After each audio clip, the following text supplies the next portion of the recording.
8절까지 자고 교독하십니다. 4장 1절. 그런즉 육신으로 우리 조상인 아브라함이 무엇을 얻었다 하리요? 만일 아브라함이 행위로서 의롭다 하심을 받았으면 자랑할 것이 있으려니와 하나님 앞에서는 없느니라. 성경이 무엇을 말하느냐? 아브라함이 하나님을 믿음에 그것이 그에게 의로 여겨진 바 되었느니라. 일하는 자에게는 그 삭시 은혜로 여겨지지 아니하고 보수려 여겨지려니와. 이를 아니할지라도 경건하지 아니한 자를 의롭다 하시는 이를 믿는 자에게는 그의 믿음을 의로 여기시나니. 아멘. 열흘 동안 이제 이집트, 요르단 두 군데를 다녀왔습니다. 저는 아프리카가 그렇게 뭔지 몰랐어요. 늘 지도상으로 봤었잖아요. 근데 비행기를 타고 비행기 시간만 13시간, 갈아타는 시간까지 따지니까 18시간 정도. 그러니까 이제 여기서 출발을 해서 비행기에서 1박을 하고 아침, 점심, 저녁을 다 주더라고요. 비행기에서. 그래서 그걸 먹고요. 도착하니까 새벽이었어요. 그때 새벽서부터 이제 첫 번째 일정이 시작이 되어졌습니다. 제가 이번에 다녀오면서 여러 가지 은혜를 받고 충격을 받았던 것이 하나가 있었어요. 그 중에 이제 여러분들한테 잠깐 소개하면서 목사 이야기도 썼는데 좀 수정할 것이 있어서 제가 이제 출발하기 전에 여러분한테 학용품을 좀 문구를 갖다 주십시오라고 했잖아요. 선교사님이 말씀을 할 때 이제 쓰레기 마을을 얘기를 하셨어요. 쓰레기 마을을 갑니다. 그래서 그분들에게 문구를 나눠주기 위해서. 그래서 이제 저는 쓰레기 마을, 그러니까 예전에 제가 어렸을 때 쓰레기 하치장에서 그 쓰레기를 주워가지고 재활용해서 판매를 해서 생활하시던 이런 분들이 계셨거든요. 뭐 우리 옛날에 그 농마주의라고 하는 이런 분들도 있었잖아요. 저는 이제 그 생각을 했던 거예요. 근데 이집트에 가서 카이로 수도에 가서 정말 그곳을 갔어요. 정말 쓰레기예요. 그래서 여러분들 이게 그 목사 이야기 보시면 사진에 보시면 거기 사람 발견하셨나요? 그 쓰레기 더미에 사람이 두 분이 있거든요. 쓰레기 더미에서 살더라고요. 그런데 들어보니까 왜 쓰레기 더미 속에서 살면 이슬람이 들어온 거예요. 이슬람이 들어오면서 예수 믿는 사람을 다 핍박을 한 거예요.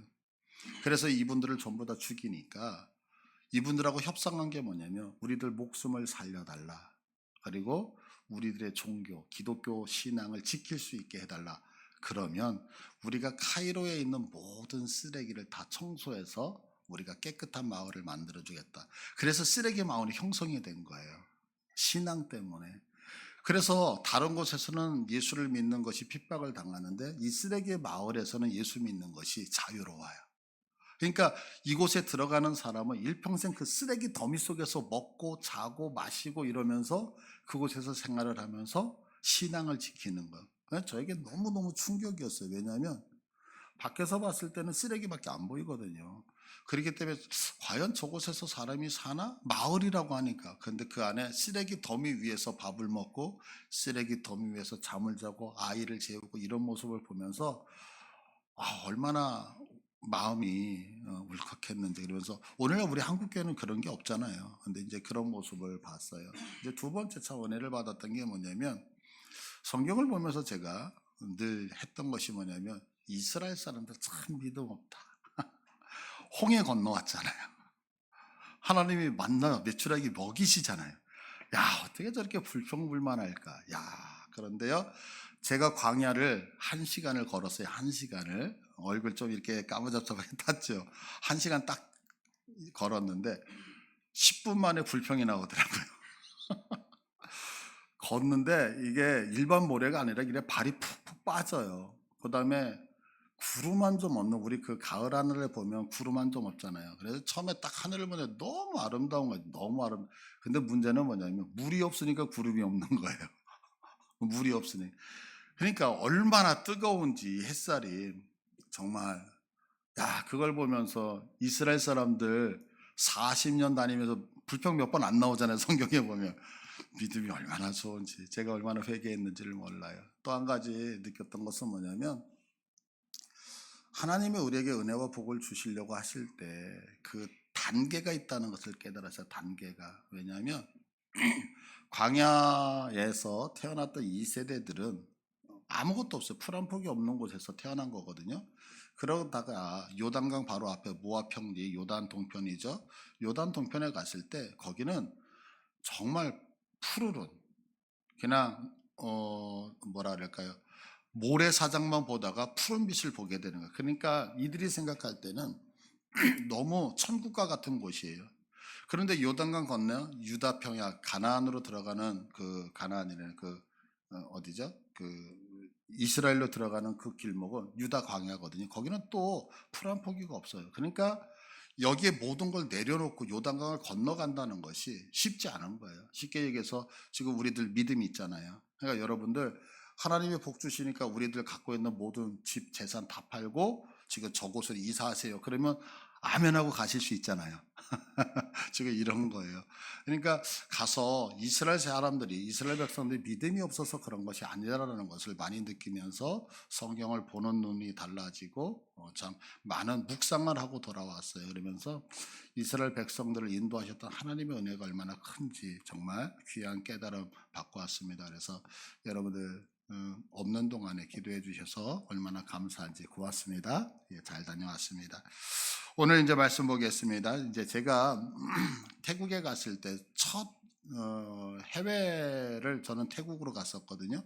근데 그때 갔을 때 저희 형님이 계시기 때문에 이제 자동차로 저를 라이드하기 위해서 나왔는데 그 자동차를 딱 타는 순간에 조금 놀란 게 있어요. 그게 뭐냐면 우리나라 차하고 조금 다른 거예요, 자동차가. 그래서 뭐가 다를까 항상 이렇게 보는데 뭔가 이렇게 단순해, 뭔가 허전한 거 있죠, 허전한 거. 그래서 보니까 뭐가 없느냐면 히터가 없어요. 자동차에 뭐가 없다고요? 히터. 우리나라는 히터도 있고 에어컨도 있잖아요. 근데 태국에 딱 갔는데 자동차를 봤는데 히터가 없는 거예요. 그래 뭐 뻔한 질문이니까 이거 왜 히터가 없지? 그러니까 저희 형님이 웃으면서 하는 얘기가 여긴 태국이잖아. 태국은 히터 튈 일이 없어. 뜨거워서. 그러니까 자동차 자체에 히터가 아예 없는 거예요. 에어컨만이에요. 그러니까 앞에가 이렇게 복잡한 게 아니라 되게 간단해요. 왜 에어컨 하나만 있으니까. 그러게 저에겐 이게 이제 문화 충격이었거든요. 그 당시. 근데 이제 한국 사람들을 보면 한국 사람들 정말 열심히 살잖아요. 그죠? 우리나라 사람들 얼마나 열심히 살아요? 그런데 그 열심히 사는 이유가 뭐냐라고 했을 때 우리나라에는 사계절이 있기 때문에 그렇다는 거예요. 그럼 왜 사계절이 그러냐? 자, 봄에 씨를 뿌리잖아요. 가을에 추수를 해야 되는데 그 가을에 추수할 시기를 넘어가면 돼요, 안 돼요? 안 돼요. 왜냐하면 겨울이 오기 때문에. 그러니까 우리는 그 때를 놓쳐버리면 큰일 나는 거죠. 뭐 봄에도 마찬가지죠. 봄이 왔어요. 씨를 뿌려야 돼요. 근데 그 때를 늦추면 그냥 그걸로 늦는 게 아니라 가을에 열매가 확 줄어들잖아요. 그러니까 우리는 그냥 막 계절에 쫓아서 열심히 살 수밖에 없는, 그러니까 부지런할 수밖에 없다는 거죠. 그래서 유래를 찾기 힘들 정도로 한국 사람들은 뭐 어느 곳에 가든지 정말 부지런하다는 거 우리가 모두가 다 알고 있잖아요. 근데 제가 이제 외국에 몇 군데 이렇게 다녀보면서 느꼈던 건 뭐냐면 외국 사람들은 우리나라 사람들처럼 그렇게 살지 않는다는 거죠. 어. 외국 사람은 정말 느긋하고 여유가 있어요. 처음에는 저는 이렇게 생각을 했어요. 참 게으르다. 근데 그게 게으른 게 아니라 외국 사람들은 느긋한 거죠. 왜냐하면 쫓길 이유가 없어요. 오늘 밥 못 먹어요. 오늘 망고 없어요. 그러면 그 다음날 바나나 먹으면 되잖아요. 그러니까 뭐 내가 급하게 뭔가를 해야 될 이유가 없어요. 뭐 농사 지을 때 지금 내가 모내기를 못했어요. 다음 달에 하면 되죠. 왜? 산모작하니까. 그죠? 그러니까 여유가 있는 거예요. 그냥 느긋한 거죠. 그런데 우리의 이 급한 이런 성격들, 막 쫓기는 이런 것들이 이 삶에만 있는 게 결코 아니더라는 거죠. 어디에도 들어와 있느냐면 우리 신앙 안에도 이 우리들의 습관, 문화가 그대로 들어와 있어요. 그래서 우리는 신앙생활을 할 때도 여유가 있는 게 아니에요. 신앙생활을 할 때도 뭐에 막 쫓기듯이 열심히 어떤 결과물이 나오지 않으면, 특히 이제 저 같은 경우는 더 그러거든요. 그러니까 신앙을 할 때 열심히 어떤 결과물이 나오지 않으면 뭔가를 안 하는 것처럼 그렇게 느껴지는 경우가 너무 많죠. 그래서 우리에게 열심과 결과가 빠져버리면 우리가 어떻게 치부를 하냐면 저 사람 믿음 없는 사람, 아, 저 사람 아무것도 안 하는 사람. 이렇게 이제 치부를 하게 되어다라는 거죠. 근데 사실 이런 부분은 우리가 한번 깊이 생각을 해야 돼요. 이제 우리는 뭐 기도라든가 어떤 찬양이라든가 봉사 이렇게 하면은 무엇을 생각하냐면 무엇을 하는 것, 기도하는 것, 찬양하는 것, 봉사하는 것, 이렇게 뭔가를 하는 것이라고 하는 것을 생각을 해요. 근데 한번 생각해 보세요. 여러분도 기도하시잖아요. 그죠? 우리 다 기도하잖아요. 그러면 기도하는 이유가 여러 가지가 있을 수 있어요. 근데 아마 이게 제가 생각하는 게 거의 틀리지 않지 않을까라는 생각인데, 뭐냐면 기도 그러면 우리는 어떤 내 마음의 소원을 가지고 하나님 앞에 아뢰고 하나님이 그것을 들으시고 응답하시는 것, 기도를 대부분 이렇게 하지 않을까라는 생각이 들어요. 예를 들면 이렇게 하는 거죠. 이제 조금 전에 광고 드렸던 것처럼 우리가 이제 가을에 추계 신방을 하잖아요. 그러면 저 같은 경우 기도할 때, 하나님 추계 신방 날짜 잡았어요. 자, 우리 성도들 누구 집에 가야 되는데, 제가 신방을 해야 되는데, 하나님 그분 댁에 갔을 때 제가 어떤 말씀을 전하시기를 원하세요? 하나님 제게 말씀을 주세요. 하나님이 제게 감동 주신 그 말씀을 준비해서 제가 가서 말씀을 전하겠습니다. 이렇게 하나님 앞에 뭔가를 묻고 하나님이 응답하시는 것. 또 제가 우리 성도들을 위해서 기도할 때도, 하나님 누가 이렇게 건강이 안 좋으셔서 아프시대요. 하나님 누구는 믿음이 떨어지고 신앙이 이렇대요. 하나님 누구누구 아픈데 이 아픔을 하나님이 치유해 주시고 고쳐주세요. 누구에게는 하나님 믿음을 좀 주셔서 이분이 믿음의 생활을 좀 잘할 수 있도록 하나님께서 역사해 주세요. 이렇게 이제 기도하는 경우가 되게 많다는 거죠. 자, 이게 기도가 잘못된 게 아니라 이게 기도가 맞아요. 그런데 날마다 이렇게만 기도를 한다면 이건 아주 심각한 거예요. 한번 생각을 깊이 해봐야 된다는 거죠. 왜냐하면 제가 이제 이렇게 지금 기도의 예를 들었는데, 여러분 이렇게 기도의 예를 들었을 때 이렇게 좀 떠오르는 생각 안 드세요? 이 모습? 혹시 회사를 운영하시거나 회사에 다니시는 분들 느끼지 않으세요? 아침에 사장님하고 직원들이 모였어요. 사장님이 얘기하는 거예요. 자, 얘기해봐. 사장님, 제가 어제 봤더니요, 어떤 곳에 문제가 있었어요. 그래서 이 문제를 좀 사장님이 적극적으로 해결해 주시면 조금 더 저희가 일할 때 편할 것 같습니다. 이거 해결해 주세요. 아, 내가 그거 검토해보고 내가 그거 응답해 줄게. 하나님, 사장님, 제가 이번에 어디 출장을 가야 되는데, 그 출장을 갈 때 뭐 돈도 얼마 필요하고요. 요번에 가서 내가 어떤 일도 해야 되는데, 사장님이 저한테 제대로 지시해 주시면 제가 그거 제대로 하겠습니다. 뭐 이런 거하고 지금 비슷하지 않으세요? 저거 기도의 내용이? 이게 무슨 얘기냐면, 우리는 기도 그러면 기도를 어떤 식으로 끌고 가냐면, 기도를 관계적 측면으로 생각하기보다는 어떤 사건적 측면으로 생각을 한다는 거죠. 그래서 며칠 전에 이제 제 딸아이가 저한테 그러더래요. 아빠, 오늘 내가 이제 학교에 갔더니 교수님이 나를 보더니, 와, 연수야, 되게 반갑다. 그러면서, 너 밥 먹었어? 아니, 안 먹었어요. 그러니까, 그래, 그러면 내가 이거 줄 테니까 너 이거 우유 먹어. 그러면서, 아빠, 이게 교수님이 준 우유인데 나는 이거 먹기 싫으니까 아빠가 그럼 우유 먹어. 자, 이 대화하고 조금 전에 제가 기도했던 대화하고 어떠세요? 차이가 있지 않으세요? 그러니까 우리는 신앙생활을 하면서 아버지와 딸의 관계 안에서 주고받는 이런 대화, 이런 거는 거의 기도 안에 없는 거죠. 언제나 기도가 보고를 드리고 그 보고에 대해서 하나님이 응답하시고 응답하신 거를 가서 나는 실행하고.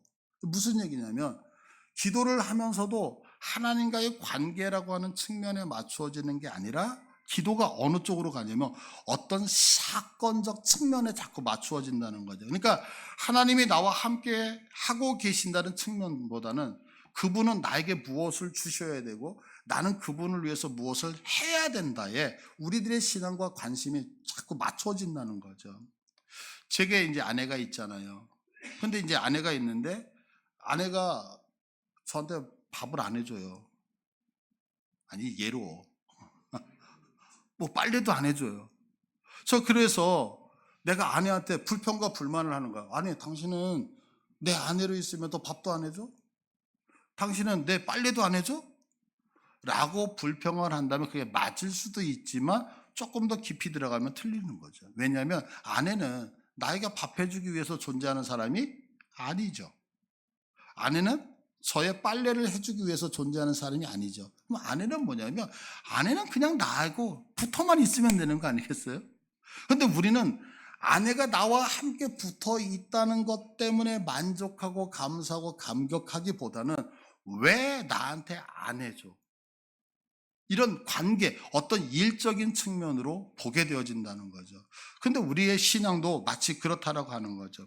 그런데 우리 민족적 특성 때문에 우리 신앙 안에 이 열심이라고 하는 것이 자리 잡다 보니까 우리는 신앙생활을 하면 어떻게 생각하냐면 신앙생활을 잘하는 것이 뭐냐라고 했을 때 내가 주님을 위해서 무엇인가를 하는 것, 주님이 내게 요구하는 것을 제대로 따라가는 것. 그래서 무엇을 하는 것에 자꾸 초점이 맞추어지고 무엇을 못했을 때 우리는 늘 생각하는 게 뭐냐면 아유, 내가 신앙생활을 하는 건가?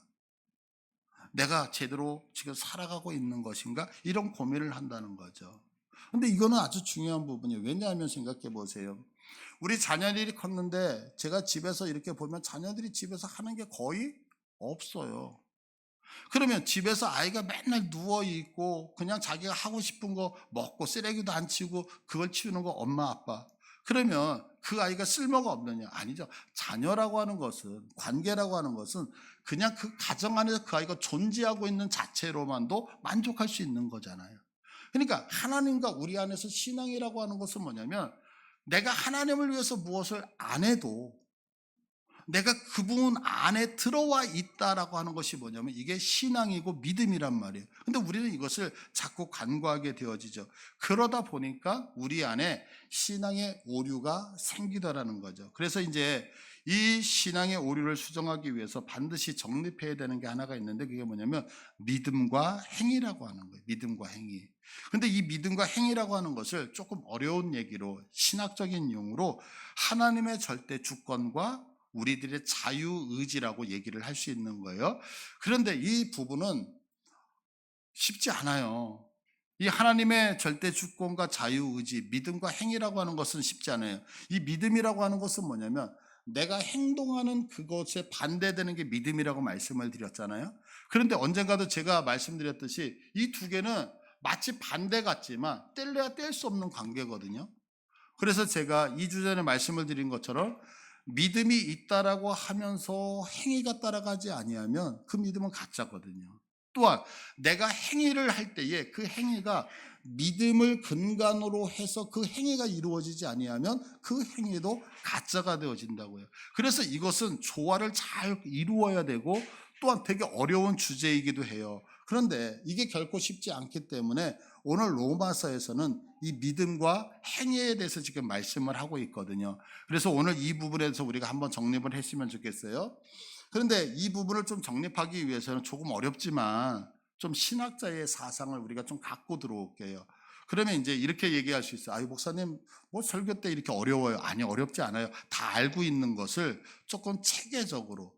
무슨 얘기냐면 여러분도 혹시 그 구글 아이디 갖고 계십니까? 구글 아이디 뭐 갖고 있다고 나는 구글 아이디 절대 없어라고 우기시는 분들 있을 거예요. 내 핸드폰이 삼성이다. 그러면 다 구글 아이디가 있으신 거예요. 왜냐하면 삼성 핸드폰은 구글 OS를 쓰기 때문에 다 그 구글 아이디가 있어요. 다만 내가 뭐를 몰라요? 그 아이디를 기억 못하고 있을 뿐이에요. 이것처럼 우리가 이미 신앙 안에서 다 알고 있어요. 그런데 단지 그거를 체계적으로 이렇게 얘기를 안 했기 때문에 그러니까 어려운 얘기 같지만 어렵지 않다는 거 말씀을 드릴게요. 하나님께서 하와를 만드셨잖아요. 아담을 만드셨잖아요. 아담을 만드셨을 때 아담이 선악과를 딱 따먹었어요. 선악과를 따먹었다는 얘기는 죄가 들어왔어요. 죄가 들어온 다음에 문제가 뭐냐면 논쟁거리가 뭐냐면 이제 그 죄를 지은 인간은 내 스스로 하나님을 찾아갈 수 있느냐 하나님을 못 찾아가냐 이게 이제 큰 논쟁거리예요. 근데 여기에 두 가지 큰 부류가 있어요. 하나는 뭐냐면 내가 선악과를 따먹고 죄가 들어오니까 더 이상 나는 하나님을 못 찾아간다. 다시 얘기해서 선을 못 찾아간다라고 하고 주장하는 쪽이 있어요. 그 주장이 어디냐면 바로 우리가 믿고 있는 장로교의 교리예요. 그러니까 우리 장로교의 교리는 내가 선악과를 따먹고 나서 죄가 들어온 다음에 인간 스스로 내 의지를 동원하여 하나님을 발견한다 못한다? 우리는 발견 못해요. 그래서 전적인 하나님의 은혜가 있어야 된다고 얘기를 하는 거예요. 반면에 아니야. 내가 선악과를 먹었지만 그래도 하나님의 선행적 은혜를 허락하신다면 나의 의지를 가지고 내가 하나님을 발견할 수 있어. 이렇게 주장하는 분들이 있어요. 이렇게 주장하시는 분들이 만든 교단이 쉽게 얘기하면 감리교단, 그리고 성결교단, 구세군, 이런 교단이 내 스스로 찾아갈 수 있다, 이렇게 되어져 있는 거예요. 자, 여기는 우리 다 장로교 안에 들어있으니까 여러분은 내 스스로 찾아간다라고 생각하시면 안 되겠죠. 그죠? 그러니까 하나님의 전적인 은혜잖아요. 그러면 하나님의 전적인 은혜인데 이제는 하나님의 전적인 은혜로 내가 구원받았어요. 그러면 이제 구원받은 다음에 또 갈라지는 거예요. 어떻게 갈라져? 내가 구원받은 다음에는 하나님의 은혜가 왔을 때 나의 자유의지가 살아났다. 그래서 이제는 내가 은혜를 받고 구원받은 다음에 내 자유의지가 살아났기 때문에 성령님과 함께 내가 자유롭게 선택을 해서 하나님을 발견할 수 있다라고 하는 노선이 하나가 있어요. 이게 이제 그 미국의 칼빈 신학교의 벌콥이라고 하는 신학자의 주장이거든요. 자, 여러분도 한번 생각해 보세요. 또 하나의 주장은 뭐냐면 내가 구원받았다. 그러나 여전히 나는 뭐 한다? 내 안에 있는 자유의지는 악하기 때문에 하나님을 스스로 발견할 수 없다. 그래서 언제나 하나님이 나를 돕지 않으면 안 된다라고 얘기하는 것이 화란의 신학자, 네덜란드의 신학자 바하핑크의 사상이에요. 이 두 가지 사상이, 하나는 벌콥의 사상의 신학과 바하핑크의 사상이 우리 안에 다 들어와 있어요. 자, 그러면 이제 여러분들 장로교 안에서, 우리 교회 안에서 신앙생활을 하실 때 나는 어떤 사상 안에 있는지 한번 생각해 보세요. 예를 들어 드릴게요. 자, 벌콥이에요. 벌콥의 사상은 이거예요. 자, 커피점에 갔어요. 제가 커피점에 가니까 메뉴판에 커피가 여러 개가 있잖아요. 어떤 것을 고를까 고민이 되어지는 거예요. 그래서 내가 기도해, 하나님, 내가 지금 커피를 마시려고 하는데 바른 선택할 수 있게 해주세요. 예수님의 이름으로 기도합니다. 아멘. 아, 나는 카푸치노를 주세요. 그래, 카푸치노를 받아서 먹었어요. 그러면 이분은 왜 카푸치노를 먹었느냐면 내가 하나님을 의지했고 하나님이 내 안에 자유의지를 회복하셨기 때문에 내 결정이 선하다라고 믿었기 때문에 그런 거예요. 그러니까 내가 그 카푸치노를 딱 선택했을 때 거기에는 선하다 나쁘다 그게 하나님의 뜻이라고 믿기 때문에 선택하는, 그러니까 담대하죠. 근데 또 하나가 있어요. 그게 뭐냐면 메뉴판을 보는데 이게 뜨거운 뜨아를 먹어야 되나 알을 먹어야 되나 카푸치노를 먹으면 망설여, 주문할 때도. 그래서 뭘 드릴까요? 주님, 뭐를 먹어야 될까요? 예, 알을 주세요. 이러면서 불안한 가운데 그 차가운 아이스 아메리카노를 딱 시켰어요. 그러면 이분은 왜 시켰느냐면 내 결정이 올바를까 올바르지 않을까 고민을 하면서 끝까지 기도하면서 선택했기 때문에. 이게 바빙크의 입장이에요. 자, 그러면 이제 여러분들은 어떻게 인생을 사시면서 어떻게 결정하세요? 주님, 그리고 기도하면 딱 결정을 하세요? 그러면 여러분은 벌콥의 입장을 택하시는 거예요. 반면에 이걸 선택해야지 옳은 건가? 이걸 선택해야지 하나님이 옳은가? 이렇게 방황하시며 끝까지 기도하면서 두렵고 떨림으로 주님 도와주세요라고 선택을 하면 이건 바빙크의 사상을 갖고 있는 거예요. 자, 이거 여러분이 아마 두 개 다 가지고 계실 거예요. 그러면 여기서 있는 목사는 어떤 입장이냐? 저는 바빙크의 입장이에요. 왜냐하면 저는 제 자신을 믿지를 않아요. 내가 아무리 기도를 열심히 하고 선택을 해도 그 안에는 오류가 있을 수 있다고 저는 생각을 해요. 그러니까 저는 매 순간 제가 가장 신앙생활을 하면서 두려워하는 것이 뭐냐면 하나님과의 단절을 가장 저는 두려워해요. 그래서 언젠가도 저는 이런 표현을 하죠. 이렇게 생각하시면 돼요. 자, 우리 청소기가 있잖아요. 청소기. 그러면 청소기가 있을 때 청소기를 충전을 시켜놨어요. 이렇게 충전을 시켜놨다가 자, 하나님이 나를 도우셨어. 그래서 코드를 딱 빼고 충전되어져 있는 청소기로 청소하는 것. 이게 벌콥의 입장이에요. 반면에 청소기가 꽂혀져 있는데 딱 빠지면은, 유선 청소기는 선이 빠지면 어때요? 힘내다가도 죽잖아요. 그게 바빙크 입장이에요. 그러니까 저는 어떤 입장이냐면 저는 바빙크의 입장이에요. 그러니까 어떤 분들은 여기서 이렇게 표현하시는 목사님들이 계셔요. 자, 주일 예배는 하나님의 말씀을 충전하는 시간입니다. 그래서 이 은혜의 시간에 하나님의 은혜를 가득 채워서 이제 세상에 나가서 마음껏 그 힘으로 살아갑니다. 이거는 벌컵의 입장이에요. 근데 저는 어떤 입장이냐면 여기서 예배를 드리고 여러분이 하나님과 함께 있을지라도 나갈 때 주님과 단절되어 버리면 그 순간에 우리는 세상 사람이 되어진다라고 하는 게 저의 입장이에요. 자, 그러면 저는 어떤 입장이라고요? 바빙크의 입장이에요. 항상 연결되어져 있어야 된다는 입장을 취해요. 이 얘기는 무슨 얘기냐면 저는 어떠한 경우에도 제 신앙은 제 자유의지를 믿는다 안 믿는다? 저는 100% 부정하는 입장에서 성경을 해석하고 성경을 보고 신앙생활을 한다는 거예요. 그래서 저는 신앙생활을 할 때 무엇을 한다에다가 초점을 맞추지 않아요. 왜? 무엇을 한다가 아니라 내가 그분 앞에 그분 앞에 붙어만 있으면 그분이 이루신다라고 하는 신앙관을 갖고 있기 때문에 우리 성도들에게도 언제나 하나님과 접목되어져 있고 붙어 있어야 된다는 것을 계속해서 강조를 하고 있는 거예요. 그런데 오늘 본문 2절을 한번 봐보세요. 2절을 보시면 만일 아브라함이 행위로서 의롭다 하심을 받았으면 자랑할 것이 있으려니와 이래요. 행위로 의롭다함을 받으면 자랑할 것이 있다. 이 말은 뭐냐면 아브라함이 의롭게 된 부분에 있어서 자기의 행위가 있다 없다? 전혀 없다는 거예요. 왜? 내가 의롭게 됨에서 조금이라도 어떤 행동으로 의롭게 된 게 있다면 내가 자랑할 것이 있다 없다? 있다는 거예요.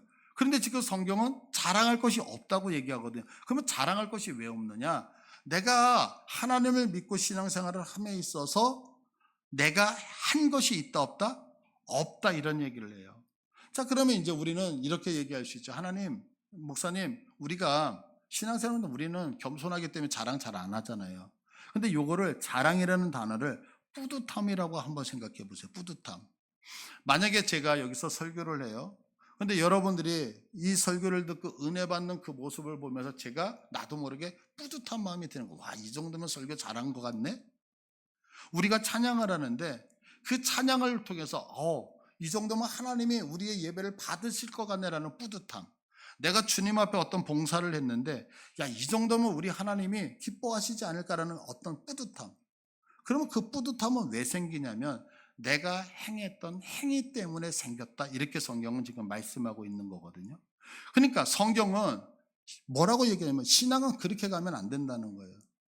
신앙은 무엇인가를 했을 때 그 한 것이 자랑, 우리들의 뿌듯함, 나의 만족으로 가면 그거는 잘못된 신앙이라고 얘기를 한다고요. 그럼 왜 그러냐면 계속해서 보세요. 3절을 보시면 성경이 무엇을 말하느냐? 아브라함이 하나님을 믿음에 그것이 그에게 의로 여겨진 바 되었느니라. 무슨 얘기냐면 이것을 이루신 분이 누구냐면 하나님이기 때문에.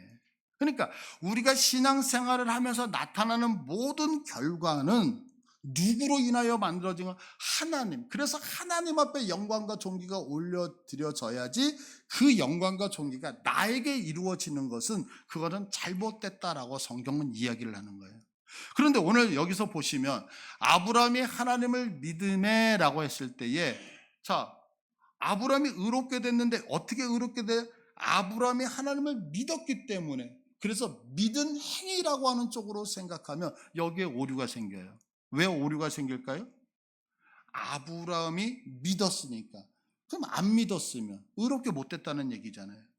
그러니까 여기서 믿었다라고 하는 얘기는 뭐냐면 내가 했다는 것이 아니라 나는 아무것도 하지 않고 그분에게 나를 의탁했습니다라는 얘기가 믿었음에라고 하는 얘기거든요. 그러니까 우리들이 신앙생활을 할 때에 하나님을 믿을 때에 하나님 앞에 나갈 때에 무엇이 중요하냐면 하나님 앞에 내가 모든 걸 내어 맡기는 것이 중요한 거예요. 그런데 우리는 내어 맡기는 게 잘 안 되는 거예요. 이번에 요르단에 가서 물에 2번에 들어갔어요. 한 번은 홍해에서 들어갔고 한 번은 사회에서 들어갔어요. 사회에서. 홍해에 딱 들어갔다가 그 짠물을 다 마셨잖아요. 왜냐하면 옆에 분이 그러더라고요. 목사님 이렇게 힘 빼고 누우면 돼요. 힘 빼고 누웠는데 꼬르륵 하고 가라앉더라고요. 와, 그 홍해물을 제가 다 마셨어요. 막 이게 소금기가 세니까 짠 게 아니라 쓰더라고요, 막. 그래가지고 뭐 코로 들어가니까 완전 코가 소독이 됐어요, 막. 그런데 신기한 건 뭐냐면 사회에 가서 이제 경험이 있잖아요. 사회에 가서는 두려운 거예요. 그럼 목사님 몸을 맡기세요. 몸을 맡기라 그러는데 이게 두려운 거예요. 그래도 맡겼는데 또 사회에서는 둥둥 뜨더라고요. 그래서 이게 뭔지 알았거든요. 맡기는 거예요, 여러분. 맡길 때는 힘을 빼는 거예요. 이거 이해되시겠어요? 힘을 들어가면 맡기는 게 아니잖아요. 그러면 성경에서 내가 아무것도 할 수 없기 때문에 하나님 앞에 맡기는 것을 뭐라고 하냐면 이걸 믿음이라고 한다고요. 그러면 여러분, 이 믿음이라고 하는 거, 내가 내 거 다 내려놓고 하나님 앞에 뭔가를 맡길 때 맡길 수 있는 것은 뭘 근거로 하느냐면 내 의지로 맡기는 게 아니에요. 맡기기 위해서는 딱 하나가 필요해요. 그게 뭐냐면 관계예요. 하나님이 누구이신지를 알아야지만 맡긴단 말이에요. 여러분들은 여러분들의 담임 목사가 어떤 목사가 되기를 원하세요? 저에게 바라시는 목사상이 있으시죠? 저도 목사로 살면서 나는 이런 목사가 되겠습니다라고 하나님 앞에 날마다 기도하는 기도의 제목이 있거든요.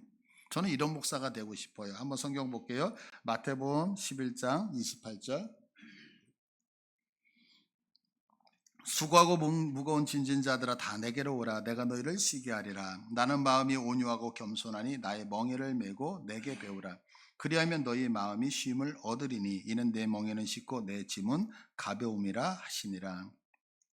제가 하나님 예수님이 뭐라고 하시냐면 수고하고 무거운 짐진 자들아 다 내게로 오래요. 다 오래요. 왜? 쉼을 주니까. 그래서 쉼을 준다 그러면 생각해 보세요. 수고하고 무거운 짐진 자들. 그러면 지금 내게 무거운 어깨에 짐이 있어요. 그럼 우리는 어떻게 생각을 하냐면 주님이 오라 그랬으니까 주님 앞에 가서 이 무거운 짐을 다 내려놓으면 주님이 나에게 쉼을 줄 거라고 생각을 해요. 그죠? 그런데 28절을 보세요. 나는 마음이 온유하고 겸손해 나의 멍에를 메고 이래요. 우리의 짐을 내려놓고 쉬는 게 아니라 주님이 메신 짐을 메래요. 그러면 뭐라고 하면 너희 마음이 쉼을 얻으리니 이렇게 얘기를 해요.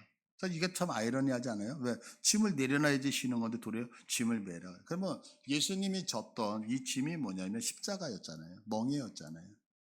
예수님은 한 가지를 갖고 계셨어요. 뭐냐면 너희들 다 내게로 와. 내가 너에게 쉼을 줄게.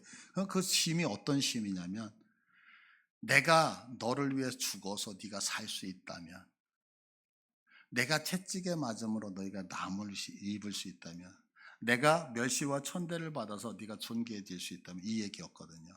그래서 제가 하나님 앞에 이런 목사가 되고 싶은 거예요. 어떤 목사가 되고 싶냐면 내가 손해를 봐서 여러분이 행복할 수 있다면, 내가 아파서 여러분들이 더 행복하고 살아갈 수 있고 여러분이 부해질 수 있다면 여기서 있는 목사는 그냥 사라지는 목사가 되어졌으면 좋겠다. 뭐 그게 이제 잘 안 되는 경우도 있지만 이제 이게 저희가 갖고 있는 목회관이에요. 그런데 여러분 생각해 보세요. 우리 주님이 지금 얘기하잖아요. 내가 이 십자가를 져서 네가 행복해질 수 있다면, 내가 채찍에 맞음으로 네가 그 아픔에서 고침을 받을 수 있다면, 내가 멸시와 천대를 당해서 네가 좋은 사람이 되고 위대한 사람이 되고 인정받는 사람이 되어질 수 있다면, 그럼 주님이 왜 이런 말씀을 하시느냐? 한 가지죠. 우리 사랑하시기 때문에 그런 거예요. 왜 이런 마음을 갖냐면, 그래서 제가 언젠가도 말씀드렸죠. 우리 부모들이 그러잖아요. 부모님들이 내가 못 먹어서 네가 잘 될 수 있다면, 내가 못 입어서 네가 더 행복할 수 있다면 내 거 주장하지 않고 너에게 주겠다는 게 부모님의 마음이죠. 왜 그럴까요? 내 자녀니까, 내 새끼니까.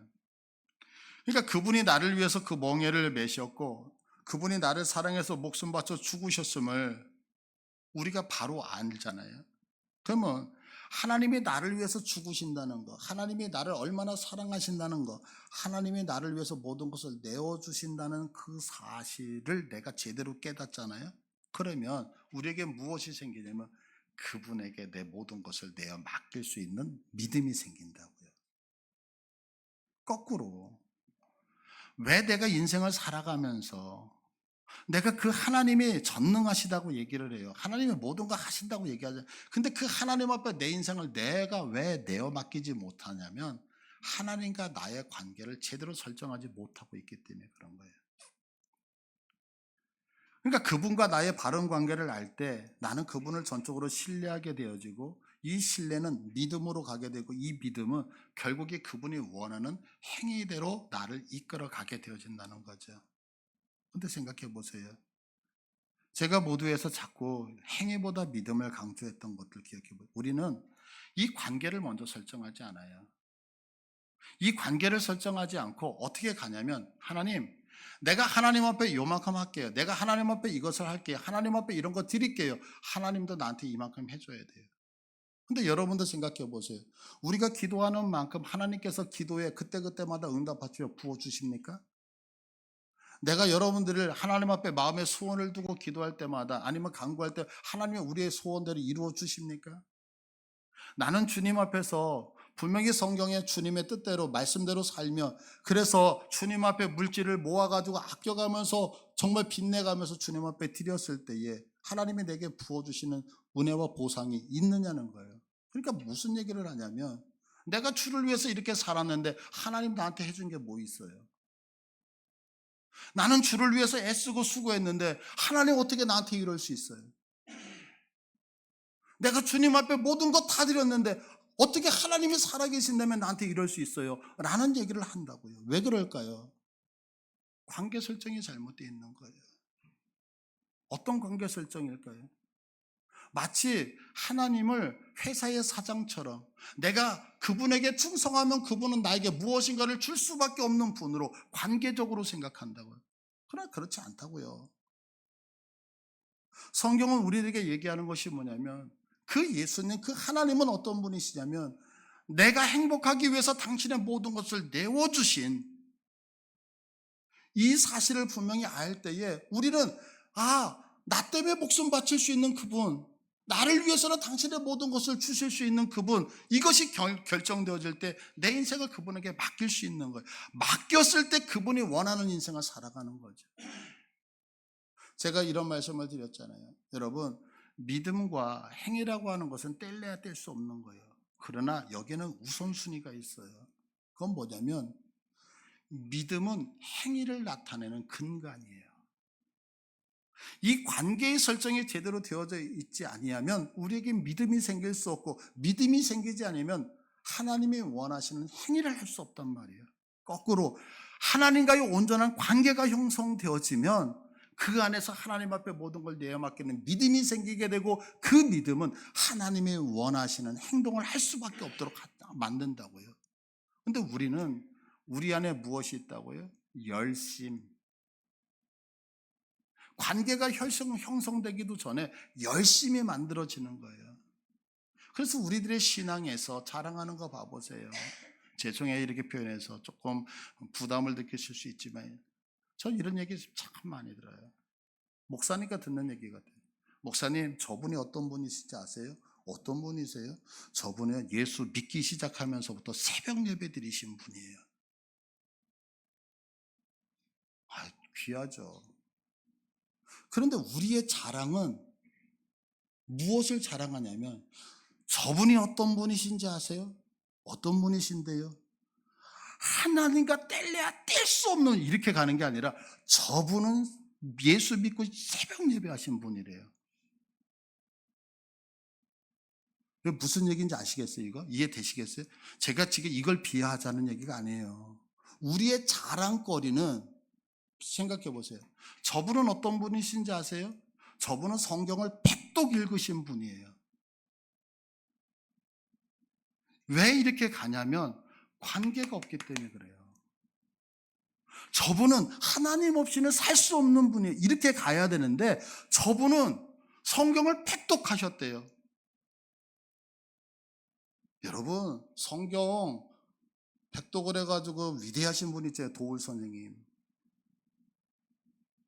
비꼬는 것 같죠? 아니요. 제가 지금 하는 얘기를 여러분들 들으셨으면 좋겠어요. 왜 그럴까요? 제가 행위를 무시하는 게 아니라 행위는 반드시 무엇을 근거로 해야 되냐면 믿음을 근거로 해야 돼요. 그러면 이 믿음은 어디서 나오냐면 하나님과의 온전한 관계 안에서만 믿음이 형성되어진다고요.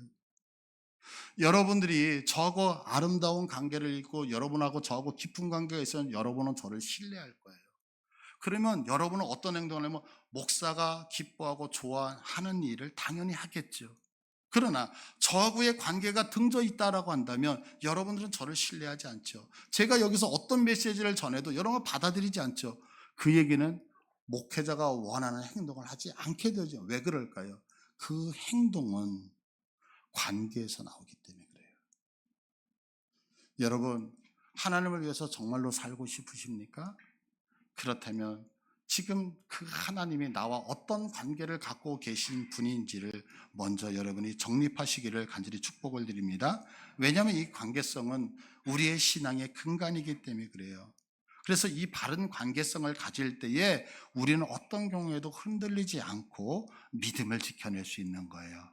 그래서 이 시간에 여러분 하나님이 어떤 분이신지 이 고백을 먼저 정립하시고 하나님 앞에 나가는 복됨이 있기를 간절히 축복드립니다. 우리 다 같이